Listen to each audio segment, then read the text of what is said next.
여보, 우리 상가가 경매로 넘어갔어요. 얼마예요? 8억 9천만 원에 넘어갔어요. 8억 9천. 16억에 샀는데 우리 평생 모은 돈이 다 날아갔어요. 어떻게 이런 일이. 이제 어떻게 살아요? 안녕하세요, 여러분. 저는 올해 67세가 된 평범한 아버지입니다. 혹시 은퇴 후 새로운 투자 기회를 찾고 계신 분들이 계실 텐데요. 저도 그랬습니다. 평생 성실하게 일해서 모은 돈으로 노후를 편안하게 보낼 수 있을 거라고 생각했었죠. 그런데 한순간의 판단 실수가 평생의 노력을 물거품으로 만들어버릴 수도 있다는 걸 뼈저리게 깨달았거든요.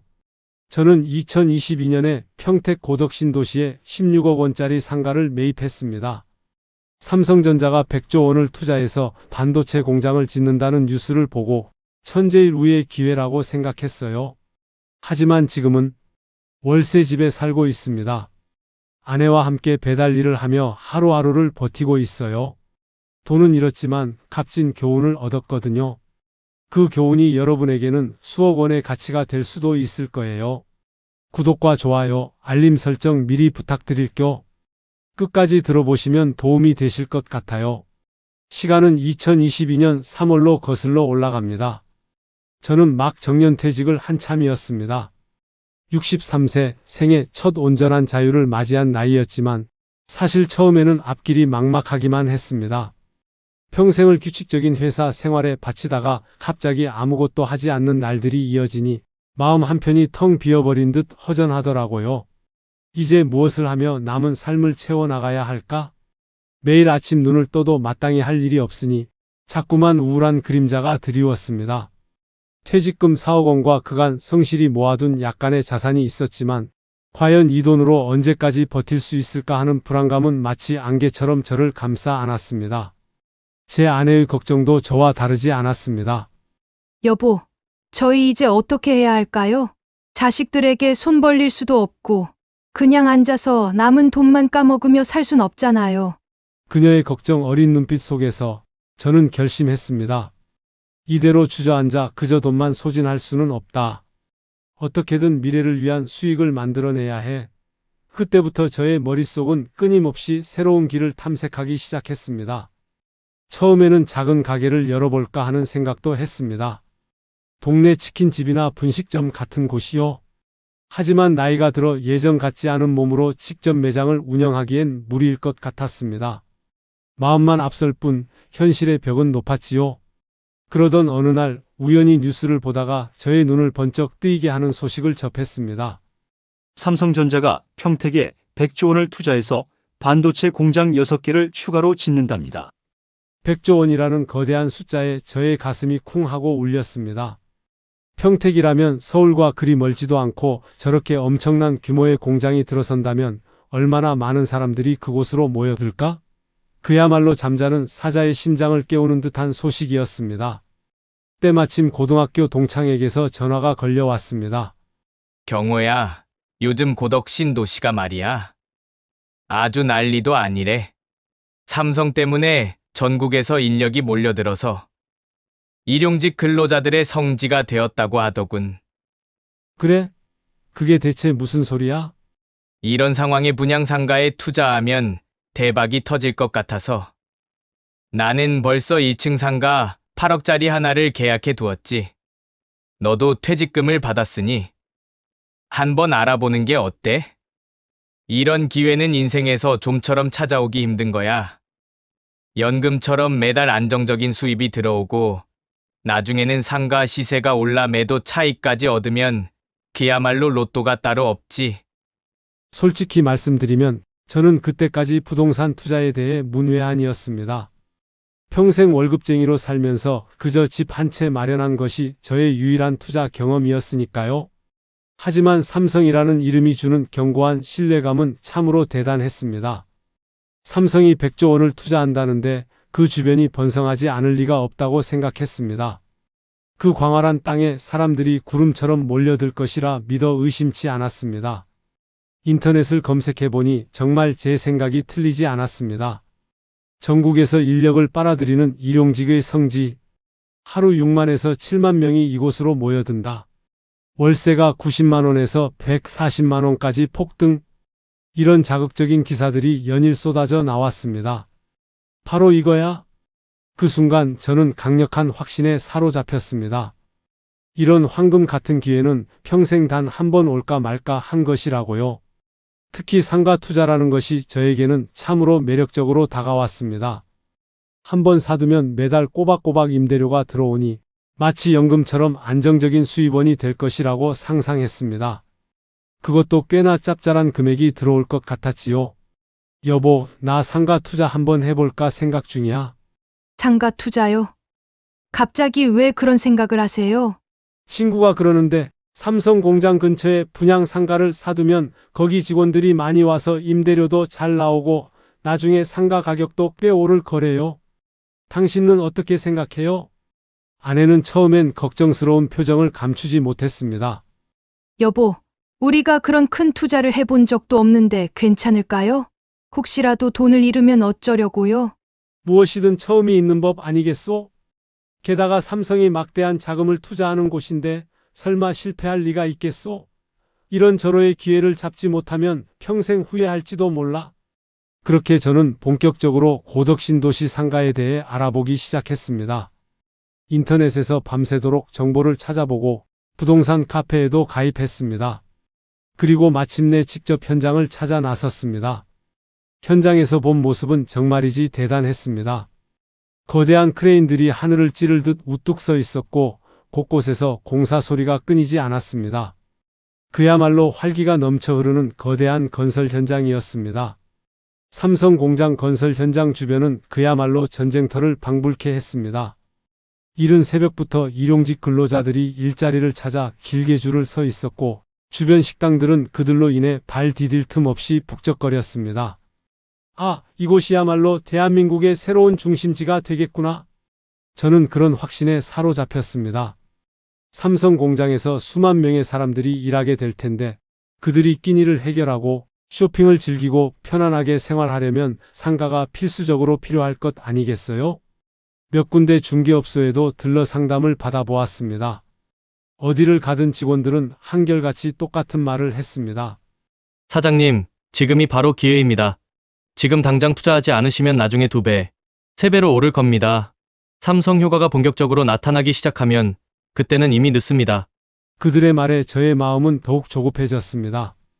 이대로 가만히 있다가는 좋은 매물을 다른 사람에게 빼앗길 것만 같았습니다.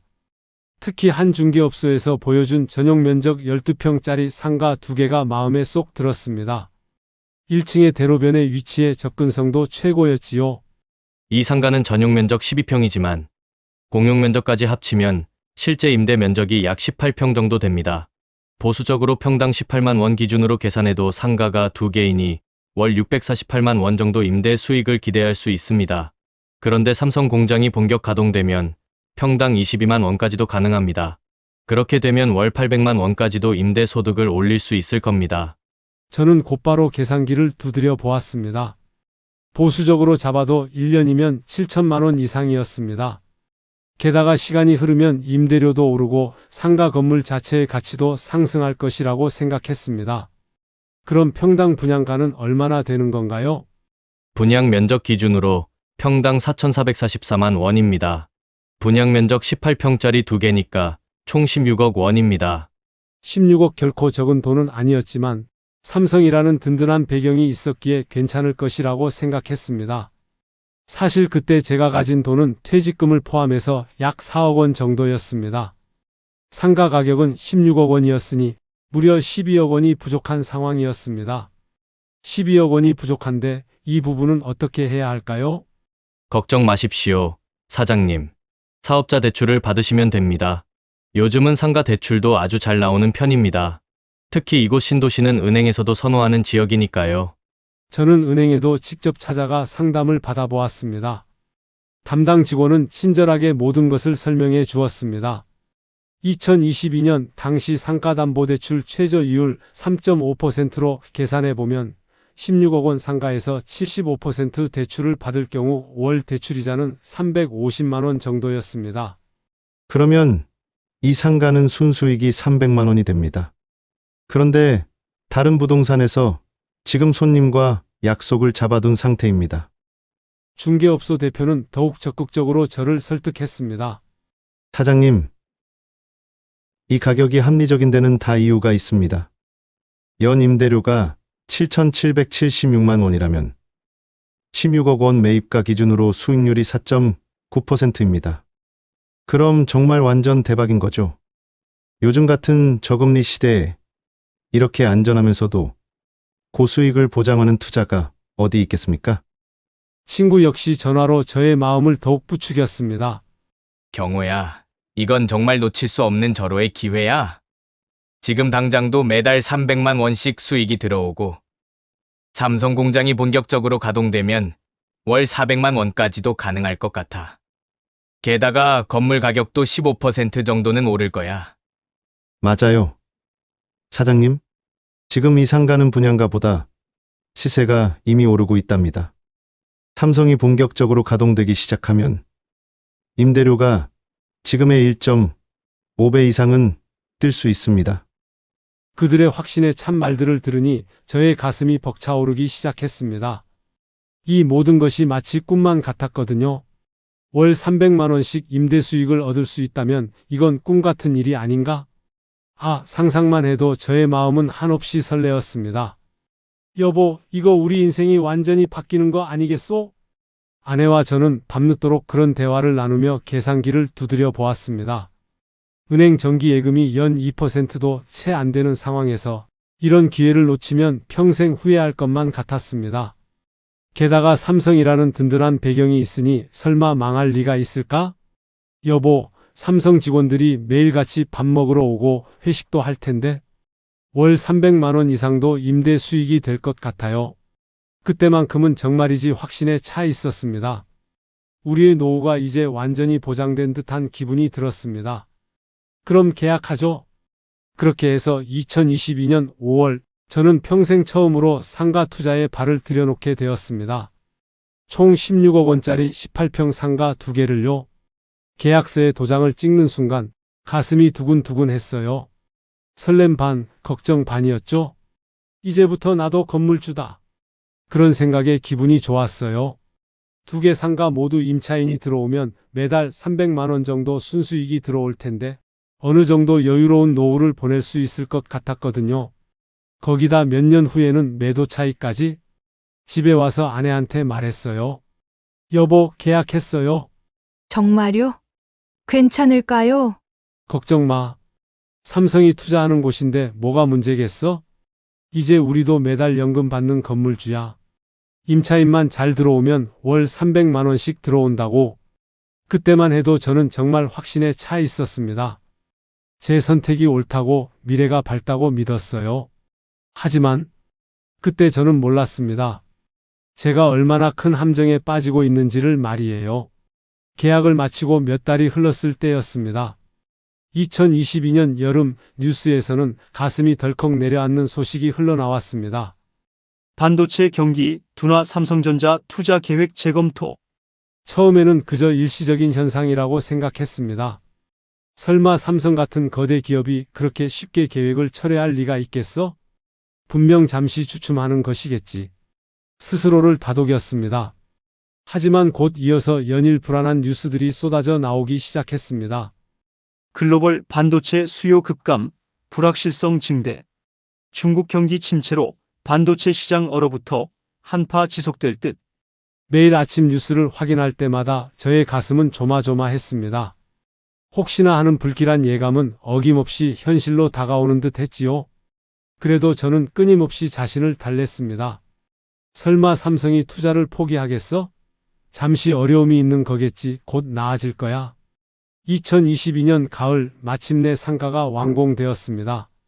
제가 그토록 고대하고 기다리던 순간이었습니다. 아내와 함께 처음으로 상가를 보러 갔을 때의 감동은 아직도 생생합니다. 햇살이 유리창을 통해 쏟아져 들어오는 새 건물은 참으로 근사했습니다. 반짝이는 타일과 깔끔한 벽, 높은 천장이 마치 밝은 미래를 약속하는 듯 느껴졌습니다. 여보, 정말 근사하네요. 이곳에서 장사하면 정말 대박이 날 것 같아요. 그렇지? 위치도 최고고.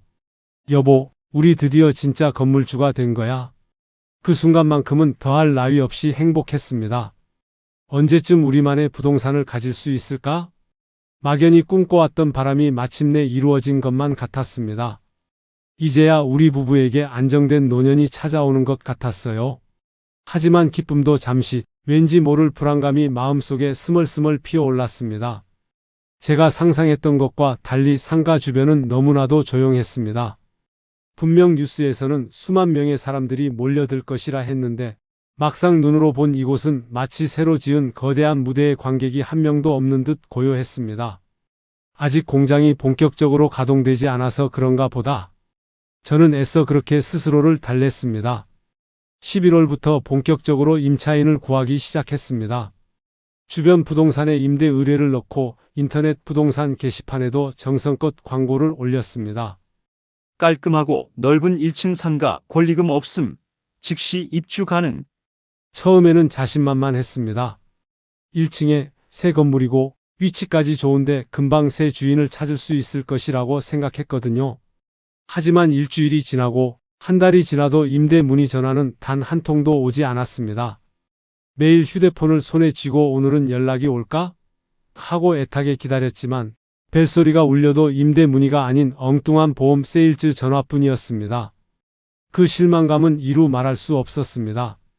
매일 밤 침대에 누워 뒤척이며 잠 못 이루는 날들이 계속되었습니다.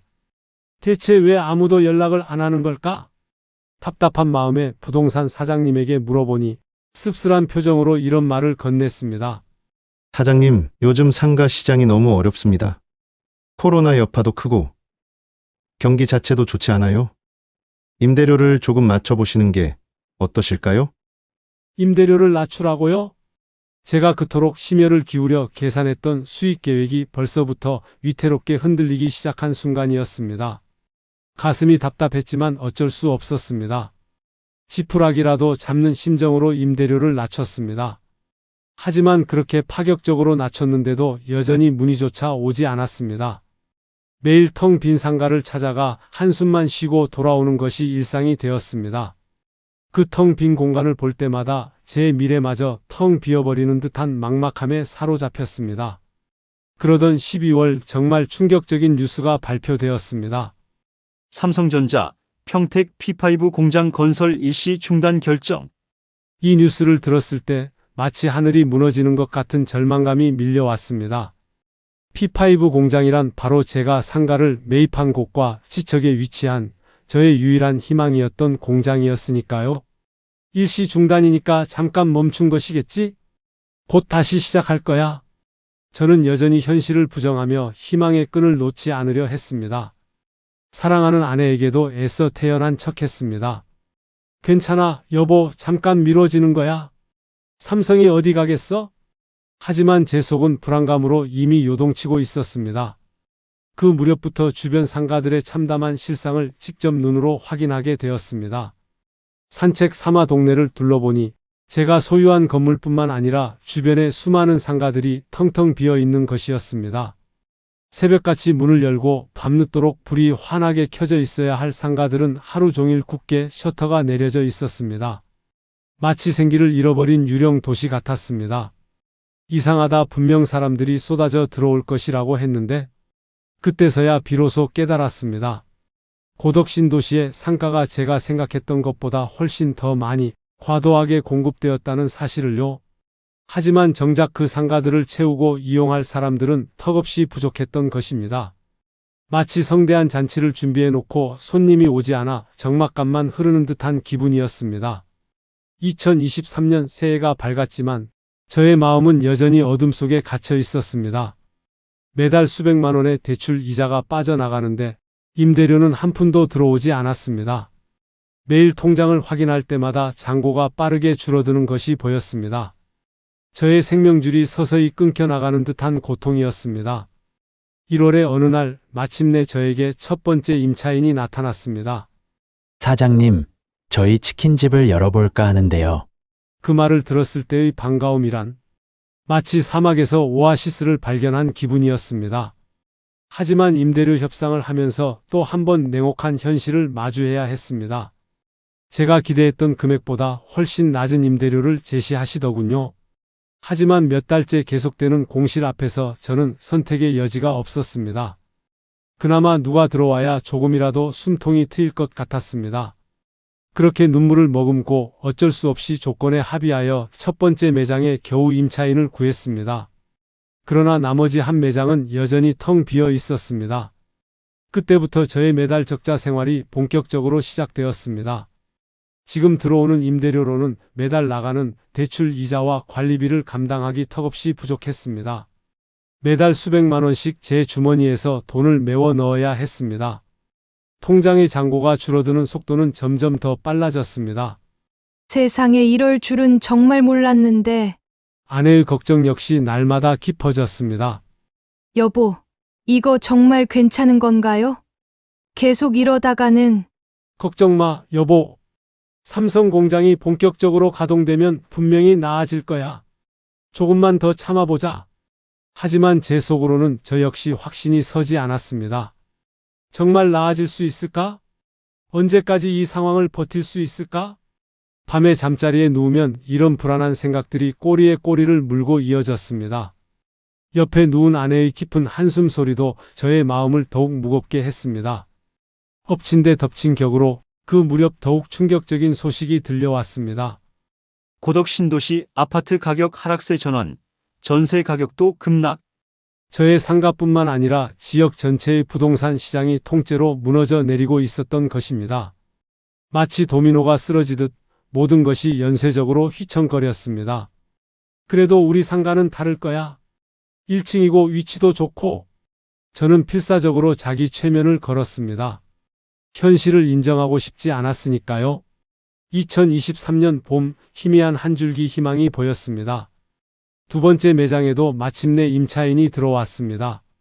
미용실을 하시겠다는 분이었습니다. 그분 역시 임대료를 깎아달라고 했지만 더 이상 공실로 둘 수는 없었기에 조건에 합의했습니다. 그렇게 두 매장 모두 임차인이 들어왔지만 매달 적자는 여전했습니다. 두 매장에서 들어오는 돈보다 대출 이자와 관리비로 나가는 돈이 훨씬 많았으니 매달 상당한 금액을 손해보는 상황이 이어졌습니다. 매일 아침 눈을 뜨면 오늘은 또 어떤 나쁜 소식이 있을까? 하는 불안감에 시달렸습니다. 그러던 그해 여름 첫 번째 매장의 치킨집 사장님이 저를 찾아오셨습니다. 그분의 얼굴은 이미 수척해져 있었습니다. 사장님 정말 죄송한데요. 장사가 너무 안 돼요. 월세를 좀 깎아주실 수 없을까요? 그분의 표정에는 절박함이 그대로 묻어 있었습니다. 저도 힘들었지만 작은 가게를 운영하는 사장님들의 고통은 제가 감히 짐작할 수도 없을 만큼 클 것이라고 생각했습니다. 좀 힘드네요. 아니면 다른 곳으로 옮겨서 장사를 해야 할 것 같아요. 여기는 정말이지 사람이 너무 없습니다. 결국 저는 임대료를 더 깎아줄 수밖에 없었습니다. 이마저도 나가면 또 언제 새 임차인이 들어올지 알 수 없었으니까요. 그렇게 적자는 더욱 커졌습니다. 밤에 아내와 이야기를 나누려 하면 우리는 둘 다 말수가 줄어들었습니다. 무슨 말을 해도 결국 돈 이야기로 귀결될 뿐이었고 그 끝에는 깊은 한숨만 기다리고 있었으니까요. 여보, 우리가 너무 성급했던 걸까? 대답하기가 어려웠습니다. 이미 벌어진 일을 후회해봤자 소용없다는 것을 알았지만 그럼에도 후회는 사무치게 밀려왔습니다. 2023년 말까지 계산해보니 1년 동안 무척이나 큰 적자가 났습니다. 그동안 힘들게 모아두었던 저축이 서서히 바닥을 드러내기 시작했습니다. 여보, 이러다가 우리 정말 큰일 나는 거 아니야? 아내의 걱정은 날마다 현실이 되어갔습니다. 그녀의 목소리에서는 명백한 불안감이 느껴졌습니다. 조금만 더 참아보자. 내년에는 분명히 나아질 거야. 하지만 저 역시 속으로는 더 이상 확신할 수 없었습니다. 마치 깊은 늪에 빠져서 헤어나오려 할수록 더욱 깊이 가라앉는 기분이었습니다. 그리고 2024년 초 마침내 정말 치명적인 뉴스가 보도되었습니다. 삼성전자 평택 공장 재가동, 언제 될지 기약 없어. 기약 없어? 그 네 글자가 저의 심장을 먹게 하는 듯 했습니다. 이제 정말 끝이라는 생각이 들었습니다.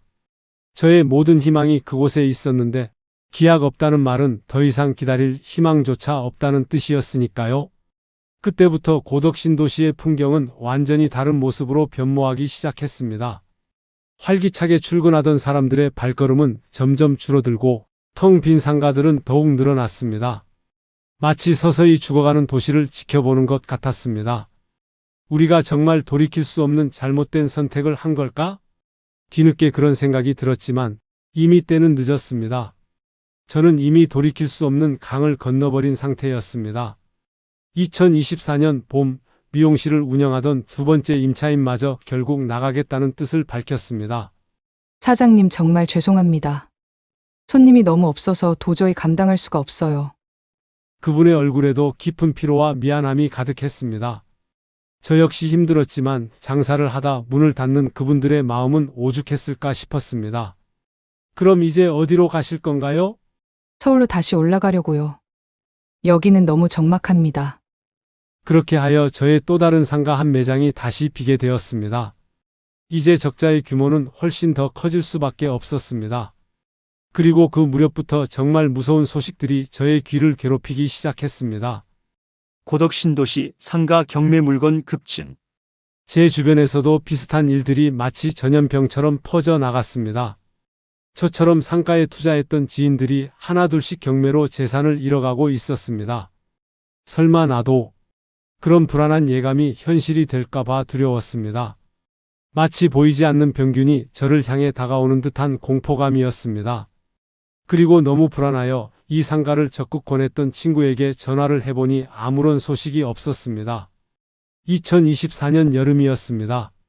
두 번째 매장 임차인까지 모두 떠난 후 두 상가의 관리비와 대출 이자 등으로 매달 400만 원에 가까운 적자가 발생하는 상황이 지속되었습니다. 그 금액은 지난 8개월간 단 한 번도 줄지 않고 저를 옥죄어 왔습니다. 통장 잔고는 몇만 원, 식비 몇만 원이었습니다. 정말 절망적이었습니다. 어떡하지? 정말 어떡하면 좋지? 그때 아내가 조용히 떨리는 목소리로 저에게 물었습니다. 여보, 이제 그만 정리하는 게 어떨까요? 더 이상 끌면 우리 정말 걷잡을 수 없는 빚을 지게 될 것 같아요. 정리 그 단어의 의미를 저 역시 너무나 잘 알고 있었습니다. 하지만 인정하기 싫었습니다. 평생의 꿈이었던 건물주라는 희망이 이렇게 허망하게 무너져 내릴 줄은 꿈에도 상상하지 못했기 때문입니다. 그날 밤 저는 잠을 이룰 수 없었습니다. 창밖을 바라보며 내가 뭘 잘못한 걸까? 하는 생각만 계속 들었어요. 아직은 포기할 때가 아니야. 분명히 뭔가 방법이 있을 거야. 사실 저의 마음 한구석에서는 이미 알고 있었습니다. 우리가 돌이킬 수 없는 지점을 한참 전에 넘어섰다는 것을요.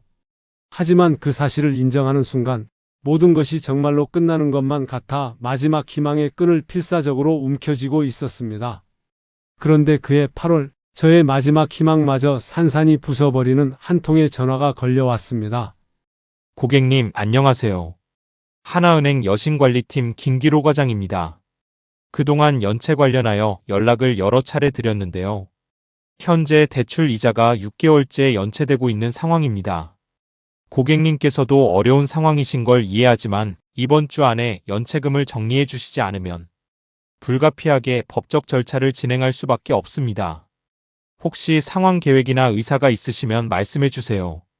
그 순간 온몸에 피가 얼어붙는 듯 했습니다. 마치 저 멀리서 다가오던 거대한 파도가 마침내 저를 덮친 듯한 기분이었습니다. 아, 드디어 올 것이 오고야 말았구나. 조금만 더 시간을 주세요.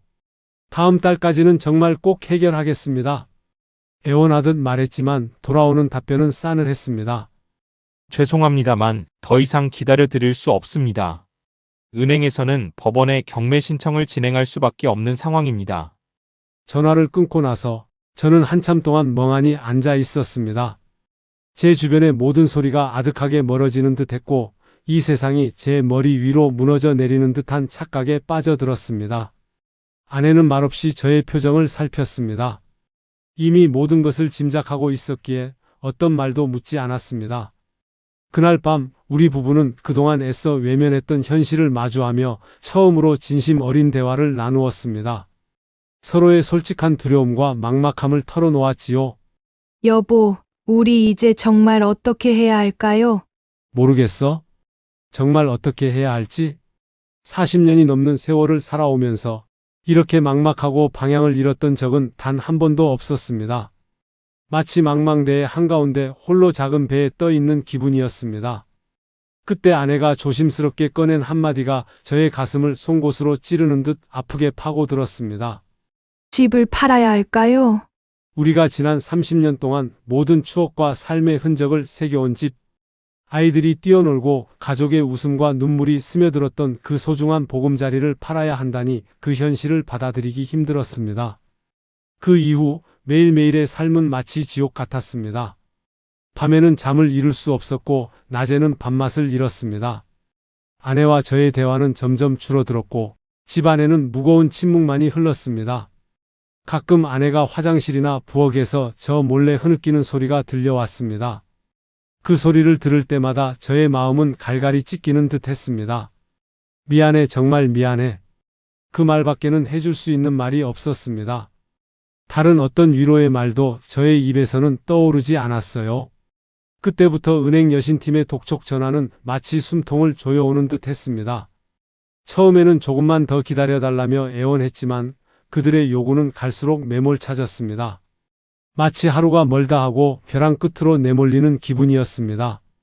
고객님, 법적 절차 진행 예정이라고 통보해드렸는데 아직 상환이 안 되고 있습니다. 집을 팔고 있으니 제발. 그렇게 매달리는 목소리에도 이미 충분히 기다려 드렸습니다.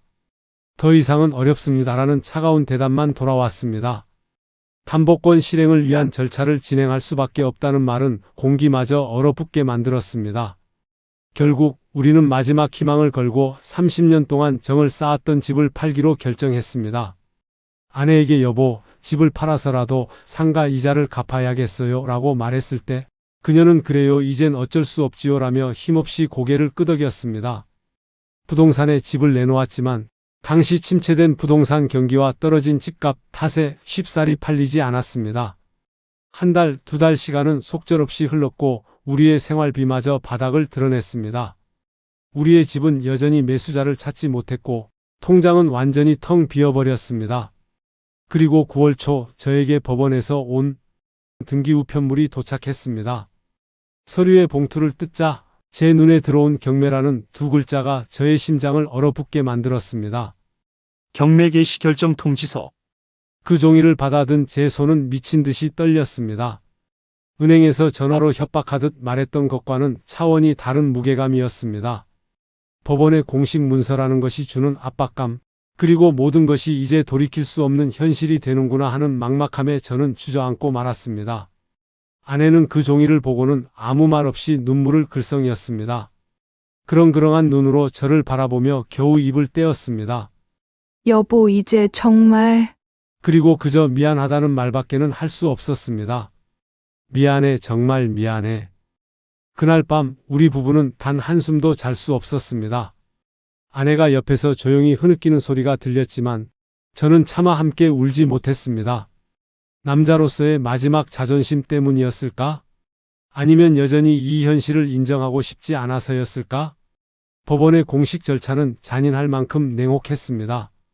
은행과 전화로 협상하던 때와는 완전히 달랐습니다. 모든 것이 정해진 대로 기계처럼 진행될 뿐이었습니다. 그때부터 저는 이상하게 변해갔습니다. 마치 제가 저 자신이 아닌 듯 했습니다. 친구들의 전화도 받고 싶지 않았고 멀리 있는 아이들이 걱정되어 안부 전화를 걸어와도 그저 괜찮다, 괜찮다는 말만 반복했습니다. 아빠가 집마저 날릴 위기에 처했다는 말을 차마 할 수 없었습니다. 여보, 이제 우리 가족들에게라도 솔직하게 말해야 하는 거 아닐까요? 아내가 조심스럽게 권유했지만 저는 여전히 망설였습니다. 아직은 안 돼. 아직 자존심이 남아 있었는지, 아니면 정말 마지막 한 줄기 희망마저 놓치고 싶지 않은 필사적인 몸부림이었는지. 경매 개시 결정문을 받은 지 얼마 되지 않아 법원에서 지정한 감정평가사가 상가를 방문했습니다. 젊은 남자였는데 정말이지 놀라우리만큼 사무적인 태도로 상가를 둘러보았습니다. 이 정도 상가라면 감정가는 한 14억 원 정도로 나올 것 같습니다. 제가 16억 원에 매입했던 상가가 2억 원이나 낮게 평가된 거였어요. 더욱 충격적인 것은 감정평가사에 이어지는 차가운 말이었습니다. 하지만 경매는 보통 감정가보다 훨씬 낮게 나가거든요. 특히 요즘 같은 부동산 상황에서는 더욱 그렇고요. 너무 기대 안 하시는 게 좋을 것 같습니다. 그 말을 듣는 순간 마지막 희망마저 산산조각이 나는 것 같았어요. 감정평가사가 돌아간 후 저와 아내는 텅 빈 상가에 그저 말없이 앉아 있었습니다. 아무런 대화도 오가지 않았습니다. 여보, 응, 우리 정말 어떻게 되는 걸까요? 모르겠어? 그때 아내가 차갑게 식어버린 저의 손을 꼭 잡아주었습니다. 그래도 우리 함께니까 어떻게든 될 거예요. 그 순간 저도 모르게 눈물이 터져 나올 뻔했습니다. 이렇게 절망적인 상황에서도 저를 따뜻하게 위로해주는 아내에게 얼마나 고마웠는지 모릅니다. 하지만 동시에 한없는 미안함이 밀려왔습니다. 이 모든 고통과 좌절의 시작이 바로 저의 욕심이었으니까요. 마침내 첫 번째 경매일이 다가왔습니다. 감정가 14억 원으로요. 그 전날 밤 저는 단 한숨도 잘 수 없었습니다. 끊임없이 생각의 꼬리가 이어졌습니다. 혹시 14억 원에 팔릴까? 아니면 최소한 13억 5천만 원 정도는 되겠지? 하지만 결과는 처참했습니다. 유찰? 단 한 명의 입찰자도 없었던 것입니다. 왜 아무도 사지 않는 거죠? 부동산 관계자의 답변은 저의 심장을 더욱 무겁게 짓눌렀습니다.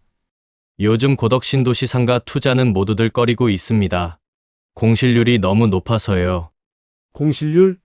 제가 왜 그 중요한 사실을 미리 생각하지 못했을까요? 스스로에게 수없이 자책했습니다. 두 번째 경매도 유찰? 매번 경매 결과를 들을 때마다 저의 가슴은 무너지는 듯 했습니다. 아내는 그런 저의 모습을 보며 더 이상 아무 말도 하지 않았습니다. 이제는 위로의 말조차 무의미해 보였나 봅니다. 우리 집 분위기는 날마다 더욱 무겁고 침울해졌습니다. 마치 사랑하는 누군가를 잃은 것처럼 깊은 슬픔과 적망만이 가득했습니다. 두 번째 유찰 후 마침내 세 번째 경매일이 다가왔습니다. 세 번째 경매에서는 원래 감정가 14억 원 기준으로 64%인 8억 9,600만 원부터 입찰이 시작될 예정이었습니다. 16억 매입 상가가 8억 9천만 원대로 곤두박질 친 것이었지요. 경매 당일 저는 홀로 법원으로 향했습니다. 피하고 싶었지만 마지막 순간만큼은 제 눈으로 직접 지켜보고 싶었습니다. 경매 법정안은 생각보다 훨씬 많은 사람들로 북적였습니다. 날카로운 눈빛의 투자자들, 학원에서 온 듯한 수강생들, 그리고 저와 같은 이해관계인들까지 모두가 저마다의 목적을 가지고 침묵 속에 앉아 있었습니다. 그 순간 저의 심장은 미친 듯이 격렬하게 뛰기 시작했습니다. 저는 멀리서 그 광경을 그저 지켜볼 수밖에 없었습니다. 입찰 마감하겠습니다. 잠시 후 담당자가 입찰서들을 개봉하기 시작했습니다. 조용한 공간에 낮게 깔린 목소리가 울렸습니다.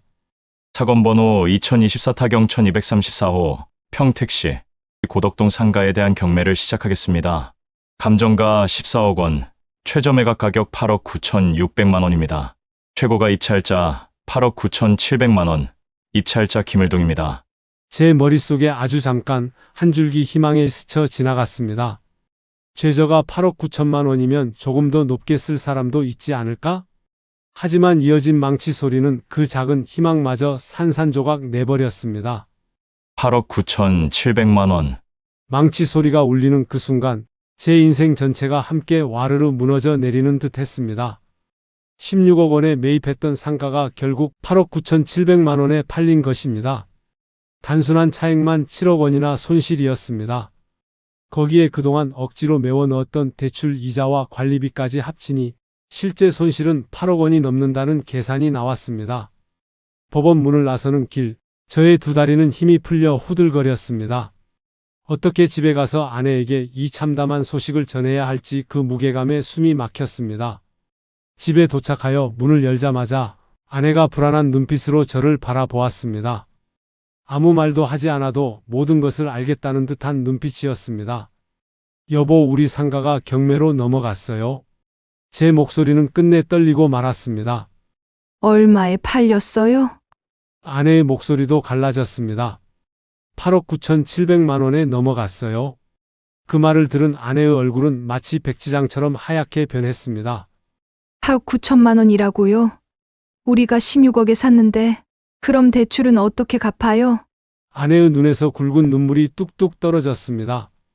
집을 팔아야지 어쩔 수 없어요.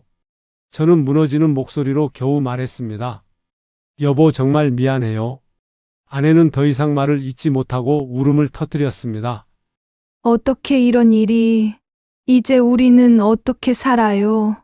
그녀의 목소리에서 느껴지는 절망감은 저의 마음을 갈기갈기 찢어 놓았습니다. 남들은 성공한다던 상가 투자가 우리에게는 이토록 참담한 결과를 가져다 줄 줄은 도무지 믿기지 않는 현실이었습니다. 경매가 끝나고 정산을 해보니 12억 원 대출 중 3억 5천만 원이 여전히 남아 있었습니다. 결국 그 돈을 갚기 위해 집을 팔아야만 했습니다. 그렇게 지난 30년간의 삶이 담긴 우리 집을 매물로 내놓게 되었습니다. 집을 내놓고 매수자를 기다리던 시간은 마치 끝없는 고문 같았습니다. 퇴직금을 합쳐서 평생 모은 돈 4억 원을 모두 잃었을 뿐만 아니라 오히려 3억 원이 넘는 빚까지 떠안게 되었으니 매일매일이 불안과 절망의 연속이었습니다. 다행히 집값은 그나마 큰 폭으로 떨어지지 않아서 집을 팔고 대출을 모두 갚고 나니 5천만 원 정도가 수중에 남았습니다. 하지만 이제 우리 부부는 갈 곳이 없어졌습니다. 이제 우리는 어디서 살아야 하지? 월세라도 구해야지 어쩔 수 없어. 67이라는 나이에 다시 월세 집을 구하러 다니는 기분, 그것은 정말 처절했습니다. 평생을 성실하게 살아왔음에도 마치 모든 것을 잃고 맨몸으로 차가운 세상에 던져진 기분이었습니다. 하지만 이제 우리 부부는 갈 곳이 없어졌습니다. 이제 우리는 어디서 살아야 하지? 월세라도 구해야지 어쩔 수 없어. 67이라는 나이에 다시 월세 집을 구하러 다니는 기분, 그것은 정말 처절했습니다. 평생을 성실하게 살아왔음에도 마치 모든 것을 잃고 맨몸으로 차가운 세상에 던져진 기분이었습니다. 부동산 중개소에서 집을 보러 다닐 때마다 마음이 미어지는 듯 했습니다. 이 집은 좀 작지만 보증금 5천만 원에 월세 80만 원이고요. 그들이 내뱉는 숫자를 들을 때마다 비로소 현실이 실감났습니다. 아, 이제 나는 정말 예전의 내가 아니구나. 결국 우리는 작은 투룸 월세 집을 구했습니다. 보증금 3천만 원에 월세 60만 원짜리였습니다. 이사하는 날은 정말이지 힘들었습니다. 지난 30년의 삶이 담긴 집을 떠나며 마지막으로 돌아보았던 그 순간은 아직도 제 눈시울을 뜨겁게 만듭니다. 아이들이 어렸을 때 뛰어놀던 거실, 명절 때마다 온 가족이 모여 앉아 웃음꽃을 피웠던 커다란 식탁, 그 모든 소중한 추억들을 그곳에 두고 와야 한다는 사실이 가슴 아팠습니다. 여보, 괜찮아요. 우리 아직 건강하잖아요. 아내가 저를 위로했지만 그녀의 목소리에서도 깊은 슬픔이 느껴졌습니다. 새로운 월세집에서의 생활이 시작되었고 67의 나이에 다시 일자리를 찾아 나서야 했습니다. 처음에는 경비 일을 알아보았습니다. 하지만 대부분의 답변은 나이가 너무 많다는 것이었습니다. 다른 일 하실 수 있는 것이 있나요? 제가 뭘 할 수 있겠습니까? 평생 회사만 다녔던 사람인데요. 결국 배달 일을 시작하게 되었습니다. 배달의 민족, 요기요 같은 휴대폰 앱으로 음식을 배달하는 일을 젊은 사람들이나 하는 일이라고 생각했던 그 배달을 제가 직접 하게 될 줄은 꿈에도 몰랐습니다. 다행히 젊은 시절 오토바이를 잠시 타본 경험이 있어 아예 처음은 아니었지만 40년 넘게 손 놓았던 오토바이를 다시 탄다는 것은 어색함과 동시에 두려움으로 다가왔습니다. 67이라는 나이에 다시 오토바이 운전대를 잡는 현실이 참으로 서글펐습니다. 사실 나이 때문에 걱정이 많았습니다. 반응 속도도 예전 같지 않고 균형 감각도 무뎌진 것을 느꼈습니다. 혹시 사고라도 나면 어쩌나 하는 불안감이 늘 저를 따라다녔습니다. 실제로 배달을 시작하고 나서도 젊은 배달원들처럼 빠르게 움직일 수 없었습니다. 천천히 조심스럽게 운전하다 보니 배달 시간이 길어졌고 사장님들의 눈치와 손님들의 불만을 감수해야 했습니다. 무엇보다 큰 문제는 수익이었습니다. 젊은 배달원들은 하루에 30건, 40건씩 거뜬히 해내는데 저는 기껏해야 20건 남짓 그러니 벌어들이는 돈도 당연히 적을 수밖에 없었습니다. 아내 역시 60이 넘은 나이에 가사 도우미 일을 시작했습니다. 남의 집 청소를 하러 다니는 그녀의 뒷모습을 볼 때마다 제 마음은 찢어지는 듯 했습니다. 여보 정말 미안해요. 다 내가 잘못 판단해서. 그런 소리 마세요. 우리 함께 선택한 일이었잖아요. 그녀에게 이런 고생을 안겨준 것이 모두 저의 탓인 것만 같아 늘 미안한 마음뿐입니다. 요즘도 매일 배달을 하다 보면 제가 샀던 상가 앞을 지나칠 때가 있습니다. 그곳을 지날 때마다 복잡한 감정이 휘몰아칩니다. 지금 그 상가에서는 8억 9,700만 원에 매입하신 분이 직접 카페를 운영하고 계십니다. 저분은 수익이 날까? 혹시 나처럼 힘들지는 않을까? 여러 가지 상념에 잠기게 됩니다. 아마도 직영으로 운영하고 저보다 훨씬 낮은 가격에 매입했으니 저보다는 상황이 나을 것이라고 생각합니다. 가끔 생각해봐요. 만약 제가 그때 투자하지 않고 퇴직금을 그냥 은행에 넣어뒀다면, 연 2%라도 받으면서 평범하게 살았다면, 지금쯤 여유롭게 손자들과 시간을 보내고 있었을 텐데, 하지만 후회해봤자 소용없는 일이죠. 이미 지나간 일이니까요. 요즘 아내와 저는 이런 말을 자주 합니다. 그래도 우리 이렇게 건강하니까 다행이야. 맞아, 빚도 다 갚았고 이제 다시 시작하면 돼. 지금 우리 부부가 벌어들이는 돈은 한 달에 약 200만 원 정도입니다. 저의 배달 수입이 130만 원, 아내의 가사 도우미 수입이 80만 원 가량 됩니다. 다행히 나이가 되어 기초연금도 부부 합쳐 월 50만 원 정도 나옵니다. 이 모든 수입에서 월세 80만 원을 내고 나면 남는 180만 원 정도로 두 사람이 살아야 합니다. 빠듯하지만 그래도 살 수는 있습니다. 예전처럼 근사한 외식도 즐거운 여행도 가지 못하지만 그래도 서로를 의지하며 함께 있으니 견딜 수 있습니다. 가끔 배달하다가 잠시 쉴 때면 문득 이런 생각을 합니다. 내가 그때 왜 그런 선택을 했을까? 아마도 욕심 때문이었을 겁니다. 조금 더 여유로운 노년을 보내고 싶다는 바람, 사랑하는 아이들에게 무언가를 더 남겨주고 싶다는 마음, 그런 욕심들이 저를 사로잡았던 것 같습니다. 하지만 결과적으로는 아이들에게 큰 빚을 물려줄 뻔했습니다. 다행히 모든 것을 정리하여 빚은 갚을 수 있었지만요. 여러분, 저의 이야기를 들으시면서 어떤 생각이 드셨나요? 혹시 지금 이 순간 저와 비슷한 투자를 고민하고 계신 분이 있다면 부디 다시 한번 신중하게 그리고 냉철하게 생각해 보시기를 간곡히 부탁드립니다. 투자는 양날의 검과 같아서 한 번의 잘못된 판단이 평생을 좌우할 수도 있습니다. 저의 실패가 여러분에게는 값진 교훈이 되기를 진심으로 바랍니다. 지금은 비록 힘들고 어려운 시간을 보내고 있지만 저는 매 순간 감사하는 마음으로 살아가려 합니다. 건강하게 일할 수 있다는 것만으로도 큰 다행이라고 생각합니다. 매일 아침 오토바이 시동을 걸 때면 여전히 복잡한 마음이 들 때도 있습니다. 하지만 저는 결코 포기하지 않습니다. 살아있는 한 희망은 언제나 존재한다고 믿기 때문입니다. 저의 이야기를 끝까지 들어주신 모든 분들께 진심으로 감사드립니다. 혹시 저의 이야기가 여러분에게 작은 도움이나 위로가 되었다면 좋아요와 구독 버튼 그리고 따뜻한 댓글로 응원 한마디 남겨주시면 저에게 정말 큰 힘이 될 것 같습니다. 제가 겪은 이 실패가 다른 분들에게는 소중한 교훈이 되고 힘든 시기를 보내는 분들에게는 따뜻한 위로가 되기를 간절히 바라면서 모든 분들이 늘 건강하고 행복하시기를 진심으로 기원합니다. 감사합니다.